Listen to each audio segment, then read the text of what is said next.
10명의 나병 환자 이야기입니다. 그런데 11절부터 시작되는 나병 환자 이야기만 따로 떼어서 우리는 늘 익숙하게 말씀을 듣고 성경을 읽고 또 설교해 왔습니다. 그런데 오늘 이례적으로 5절까지 그 영역을 확장해서 우리가 말씀을 읽었습니다. 하루는 사도들이 예수님께 이렇게 말했습니다.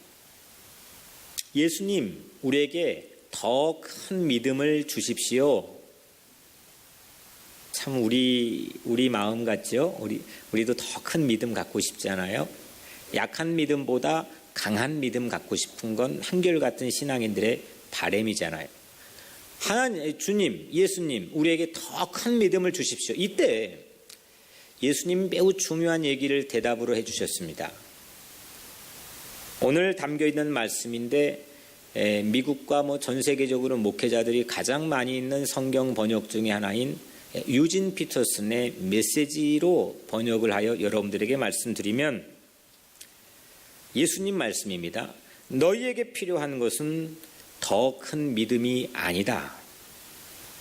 더 큰 믿음도 없고 더 작은 믿음도 없다.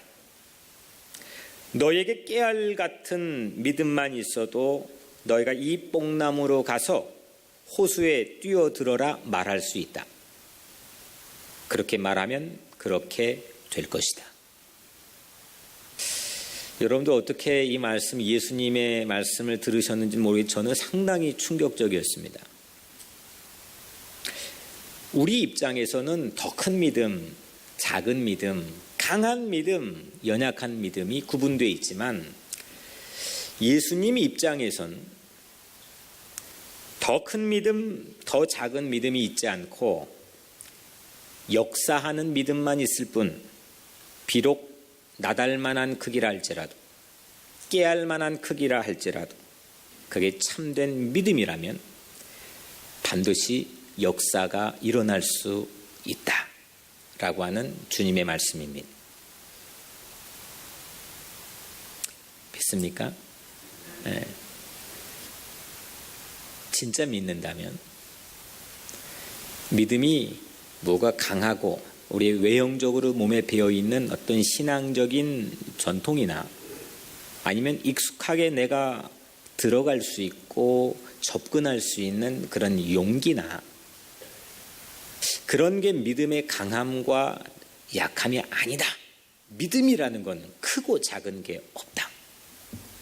깨알만한 겨자씨만한 작은 믿음일지라도 그 믿음이 너에게 있다면 그 믿음이 다이나믹한 워킹, 뭔가 일을 낼 수 있는 역사가 일어난다. 이게 주님의 말씀이었습니다. 저에게는 이 말씀이 상당히 도전이 되고 매우 신선한 충격을 오늘 설교를 준비하며 주었습니다. 이 말씀을 하시고 이어진 사건이 10명의 나병 환자 이야기입니다. 예수님께서 예루살렘으로 저 북쪽에 예수님이 거하시던 곳에서 저 남쪽 수도가 있는 예루살렘으로 가시던 길이었습니다. 사마리아와 갈릴리의 경계, 예수님이 사는 곳은 갈릴리고 그리고 그 밑에 사마리아라는 넓은 지역에 이 보더라인 경계에 있는 마을을 예수님이 지날 때였습니다. 그 현장도 매우 가슴 아픈 곳이었습니다.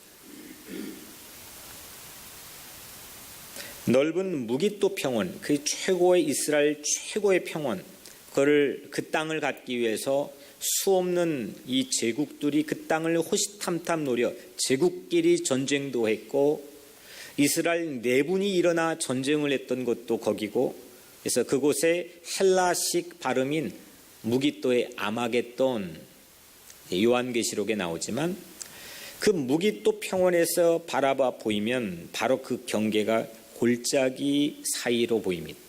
10명의 나병 환자가 그곳에서 있었습니다. 그곳은 그 계곡의 들에는 마을에서 추방당해 촌락을 이룬 노숙할지도 모르고 나병 환자 촌이 있었습니다. 저도 어린 시절 그런 나병 환자촌이 바로 집 근처는 아니었지만 그리 멀지 않는 곳에 돼지들을 키우면서 막 냄새를 풍기고 그런 곳이 있다는 것을 알고 있었기 때문에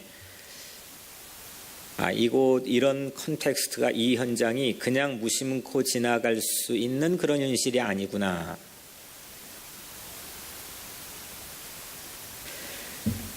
오늘 14절, 15절, 16절 이 세 절을 가지고 짧게 세 가지 정도만 오늘 메시지를 나누려고 합니다. 먼저 첫 번째로 한번 따라 해볼까요? 첫째, 화장실 들어갈 때와 이렇게 김명숙 집사님 화장실 얘기하니까 좋아해요. 다시 한번 기분 좋으니까 다시 한번 합시다. 화장실 들어갈 때와 나올 때 같은 마음이어야 합니다. 이게 쉬울까요? 어려울까요? 생리적으로 이건 매우 어려운 일입니다. 쉬워요. 화장실 들어갈 때 다급한 마음과 볼일 다 보고 화장실 나올 때의 아주 쾌청한 마음은 사실은 비슷한 마음을 유지하기가 쉽지 않습니다. 그런데 참된 감사, 심지어 깨알만한 겨자씨만한 감사일지라도 이 감사는 이게 엇비슷하게 그 마음이 유지가 될 때 감사할 수 있습니다. 제사장에게 몸을 보이러 가다가 나왔습니다. 예수님 앞에 있을 때 이 사람들이 나았어요, 안 나았어요? 예수님 앞에 있을 때 이 사람들 아직도 막 냄새나고 살 좀 뚝뚝 떨어지고 막 그랬습니다. 그렇다면 길을 가다가 on the way 길을 걸어가다가 나왔으니까 이 10명은 완쾌된 원인을 아주 다양하게 나름대로 예측 가능합니다. 혹 아침에 내가 먹었던 약초, 그 약초가 효염이, 아니면 수십 년 동안 내가 그동안 쌓아왔던 민간요법, 이 10명은 인생의 최악의 상황으로 치닫고 있었기 때문에 아마도 모름지기 살아온 동안 수없는 다양한 일들이 자기 삶에 축적되어 있었을 겁니다. 그런 일들이 생각났을 겁니다. 길을 가다가 어떤 것과 선입기가 매치가 될지는 모르겠지만 예수님께 처방만 받았을 뿐 실제 치료 행위인 터치를 받지 않았기 때문에 이 사람들의 상상 안에는 길을 가다가 이거 놀라운 일이 생겼습니다. 몸이 깨끗해졌습니다. 고름이 멈췄습니다. 물론 고마움을 금방 잊고 안 돌아왔을 가능성, 좀 사람도 아니죠. 사실은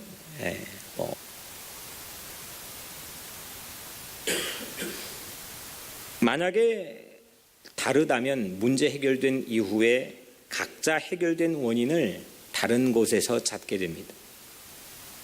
주님께 매달렸을 때 그 절박했던 마음을 여러분들 잊지 마시기를 주의 이름으로 축원합니다. 우리 삶에 꼭 도움이 필요할 때가 왜 없습니까? 나 혼자 살 수 있어요? No. 절대 그런 사람 세상에 존재하지 않습니다. 서로 돕고 삽니다. 서로 더불어서 돕고 살아야 생존이 가능한 삶이 우리 인생입니다. 더욱이 하나님의 도움 없이 살 수 있는 사람은 세상에 아무도 있지 않습니다. 우리가 너무너무 다급하고 위급하고 할 때 점잠 빼는 사람 없습니다. 하나님, 그 내 이슈 깊이만큼 하나님 나를 불쌍히 여겨달라고 다급하게 외쳐댑니다. 근데 여러분들, 오늘 추수감사주일 그 다급할 때와 그 문제 해결받은 이유가 정말 동일한 마음 되어서 오늘 예수님께 돌아와 정말 무릎 꿇어 감사했던 한 명의 나병 환자처럼 여러분들 그것이 믿음이라고 고백하고 그런 삶을 여러분들이 누리게 되기를 주의 이름으로 간절히 축원합니다. 겨자씨 믿음이라는 얘기는 우리는 많이 들어봤지만 겨자씨 감사는 저도 오늘 처음 사용해 봅니다. 오늘 말씀이 사실 핵심적인 누가복음 17장에 담겨 있는 것은 겨자씨 감사가 겨자씨 믿음이고 겨자씨 믿음이 겨자씨 감사인데 그 믿음, 그 깨알 만한 믿음을 우리가 가지고 있을 때에 우리는 놀라운 주의 일을 감당할 수가 있습니다. 두 번째로 오늘 15절에 보면 감사는 한번 따라해 볼까요? 분위기를 따르지 않습니다. 좀 크게 해보죠. 대세를 따르지 않습니다. 첫 번째는 화장실 들어갈 때와 나올 때 같은 마음이어야 감사할 수 있습니다. 두 번째는 감사는 대세를 따르지 않습니다. 분위기 따라가지 않습니다. 감사는요, 내가 하는 겁니다. 내가 하는 겁니다. 감사는 내가 하는 겁니다. 누가 대신 해주지 않습니다. 대세 따라 여론에 따라서 감사하는 것이 아닙니다. 남들이 감사 안 한다고 나도 안 한다. 이건 매우 어리석은 일입니다. 아홉이 감사 안 하면 확률적으로는 90%입니다. 대부분이죠. 대부분이 안 하는 겁니다. 대부분이 그거 보고 감사를 찾지 못합니다. 보물찾기 정도가 아닙니다. 세상에 사는 92% 이상이 그걸 똑같은 걸 봤는데도 그걸 보고 감사를 할 수 없습니다. 감사의 불구가 되었습니다. 그런데 한 명은 10% 11조 감사를 드렸습니다. 감사에 민첩한 사람들은 남들이 다 안 해도 나는 감사합니다. 어떤 형편과 사정에 살았을지라도 남들 그 정도면 절대 감사가 아니라 마음이 원통하고 한 맺히는 마음을 가지고 원망과 불평이 입사해 살았을 텐데 남들이 다 감사 안 해도 나는 감사합니다. 이게 감사에 민첩한 사람이라면 감사에 둔감한 사람은 남이 안 하면 나도 안 하고 남이 하면 나도 합니다.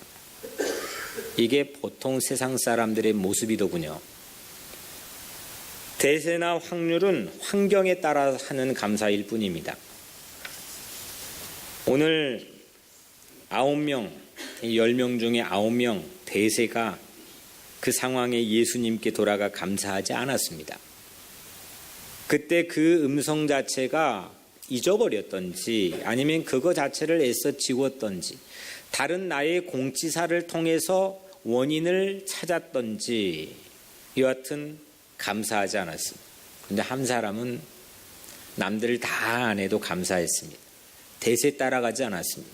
분위기에 휩쓸리지 않았습니다. 시대가 그렇고 시국이 어수선하다고 해서 감사하는 일을 중지하지 않았습니다. 환경 탓하지 않았습니다. 내가 살아온 삶의 굴곡과 질곡 탓하지 않았습니다. 주변에 내 있던 가시 같은 사람 탓하지 않았습니다. 시편을 읽어봤습니다. 시편의 감사시가 상당히 많은 분량 차지하고 있는데 그걸 찾아서 어제 읽어보았습니다. 이 감사시는요, 다른 시들에 비해서 이 극적인 요소, 드라마틱한 요소가 사실은 매우 적더군요. 평범했습니다.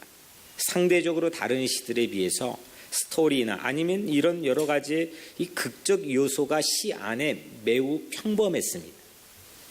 뭐 이런 것 가지고 감사하나. 그리고 매번 같은 말 또 하고 또 합니다. 매번 같은 말 반복하는 것처럼 들렸지만 매의 날카로운 눈을 가지고 이 시인들은 기가 막히게 감사할 제목들을 평범한 것 안에서 비범하게 상승시켜 놓았습니다. 야, 이게 진짜 실력이구나. 야, 이러니까 다윗이 훌륭할 수밖에 없구나. 아, 이러니까 이런 인생을 살아가는구나.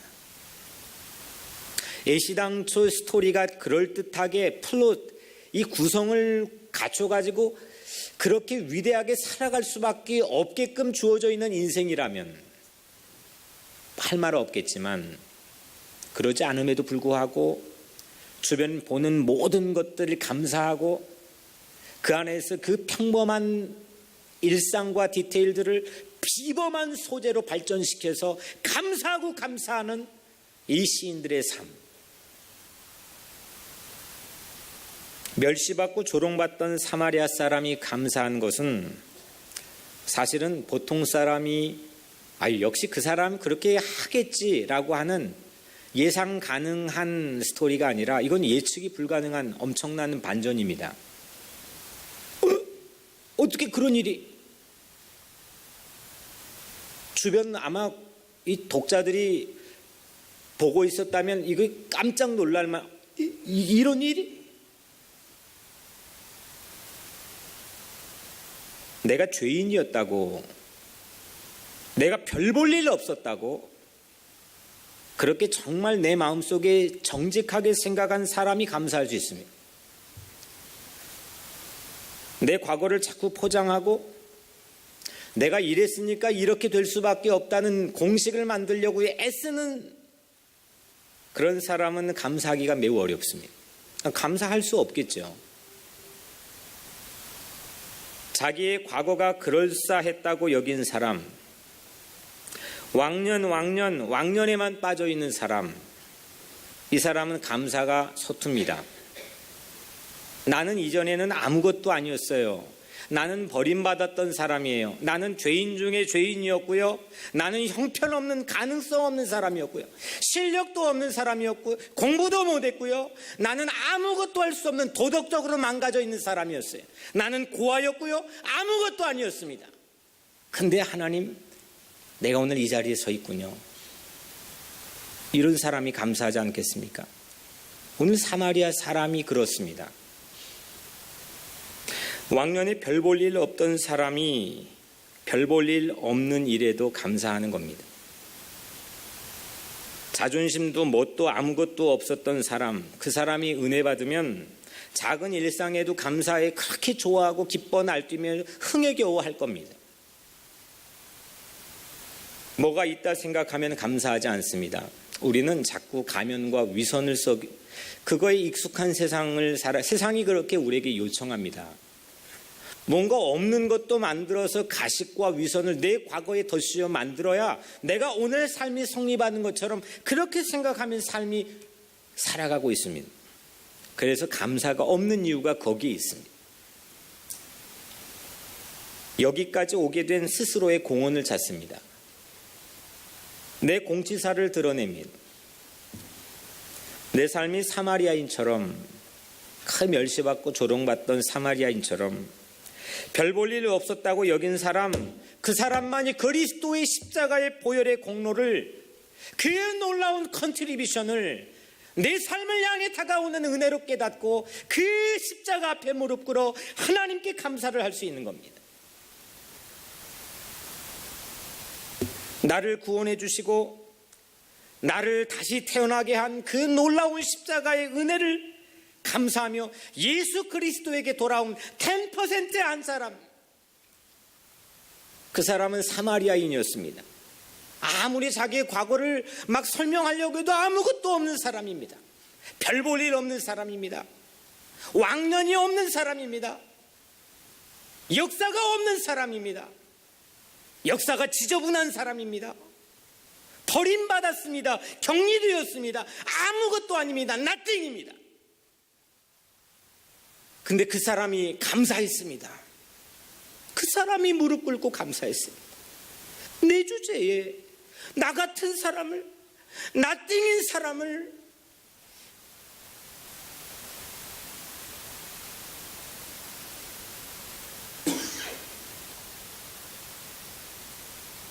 내 마음에 나병이 있었는데, 우리 각자의 마음의 나병, 내 삶의 어떤 구석진 부분의 나병, 뭐가 자꾸 떨어지고 붙어 있어야 될 건강한 살점들이 자꾸 떨어지고 가족이 떨어지고 뭐가 떨어지고 자꾸 떨어지는 내 인생의 나병이 있다면 예수 그리스도는 여러분들의 삶을 향해 어느 새로운 살결로 회복시켜 주실 줄로 믿습니다. 이게 예수 그리스도의 은혜요, 예수 그리스도의 능력입니다.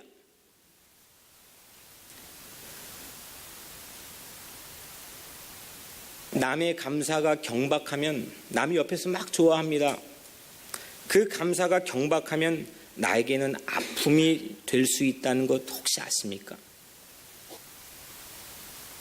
내 감사가 진지하지 못하면 나는 막 좋아하는데 내 감사가 남에게는 슬픔이 될 수도 있다고 하는 사실 혹시 생각해 본 적 있으십니까?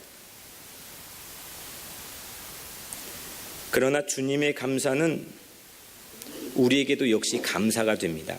왜냐고요? 주님은 우리와 함께 울고 우리와 함께 웃기를 소원하시는 분이기 때문입니다.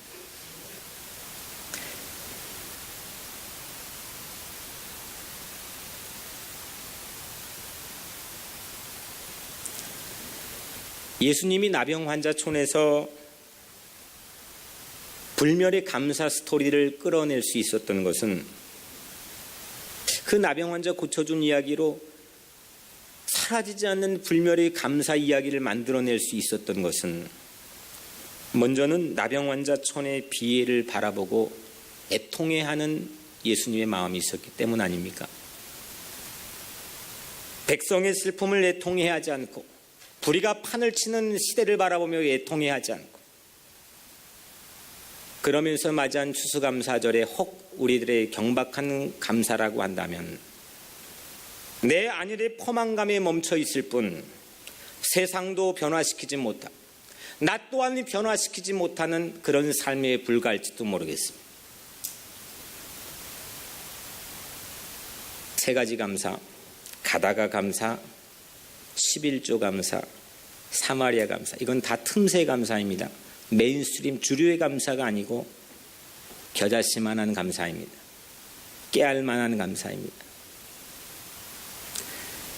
나환자촌을 바라보는 예수님이 애통에 가슴 아파하는 마음에서 불쌍히 여겨달라고 하니까 그걸 보고 가슴이 미어지는 그 예수님의 애통하는 마음에서 시작이 된 그런 감사입니다. 그 눈물 젖은 예수의 가슴에서 터져 나오는 그 은혜를 한 사람은 길을 가다가 잊지 않았고 대세가 그래도 따르지 않았고 천박한 신부님에도 불구하고 가장 고매한 삶의 향기를 감사를 통해서 뿜어냈습니다. 그래서 우리는 십자가를 바라볼 때 가장 위대한 감사를 배울 수 있습니다. 십자가에서 우리 죄를 향한 예수 그리스도의 가장 애통해하는 아픔을 읽을 수가 있기 때문입니다. 사랑하는 성도 여러분, 마음에 앵거가 있고 마음에 분노가 있어도 우리는 진정 감사의 축제를, 페스티벌을 열 수가 있습니다. 죽음을 이기는 부활 체험, 예수 그리스도를 통해 사망 권세를 이기시고 무덤 문을 박차고 이 땅에 나오신 우리를 향해, 우리 죄를 향해 대속해주기 위해서 아파하고 애통해야 하는 그 예수 그리스도의 영이 세상 모든 악과 사망의 권세를 물리치고 이겨버린 그 예수 그리스도의 영이 우리 안에 있다면 우리 마음에 있는 앵거와 분노와 가슴 아파하는 삶의 현실, 그 속에서도 우리는 모든 것들을 페스티벌로, 축제로 바꾸어낼 줄로 믿습니다. 성령의 능력을 받으십시오. 그리스도의 영으로 충만하십시오. 성령은 이 땅의 모든 악이 만드는 무덤문을 이길 것입니다. 우리를 다시 사는 부활로 인도할 것입니다. 하나님이 하신 일, 예수 그리스도가 나를 위해 하신 일을 바라보며 길을 가다가 대세가 그렇지 않더라도 내 신분이 천박하고 왕년이 아무것도 없는 나띵인 인간일지라도 성령을 받으면, 그리스도의 영을 받으면 우리는 세상을 향해서 감사로 놀라운 능력을 가지고 승리하는 삶을 살 줄로 믿습니다. 이제는 우리도 내 감사가 남의 감사도 되고 남의 감사가 내 감사가 되는 그런 멋진 매력적인 그런 공동체의 비전을 하나님께서 오늘 우리에게 허락해 주셨습니다. 우리 안에 갖게 된 허탈감, 분노, 슬픔, 상처, 이거를 축제로 바꾸어주는 십자가 사랑의 영 성령으로 감사하십시오. 또 감사하십시오. 겨자씨의 감사를 통해 오늘 모두 여러분들의 삶이 감사로 이루어지기를 주의 이름으로 간절히 축원합니다.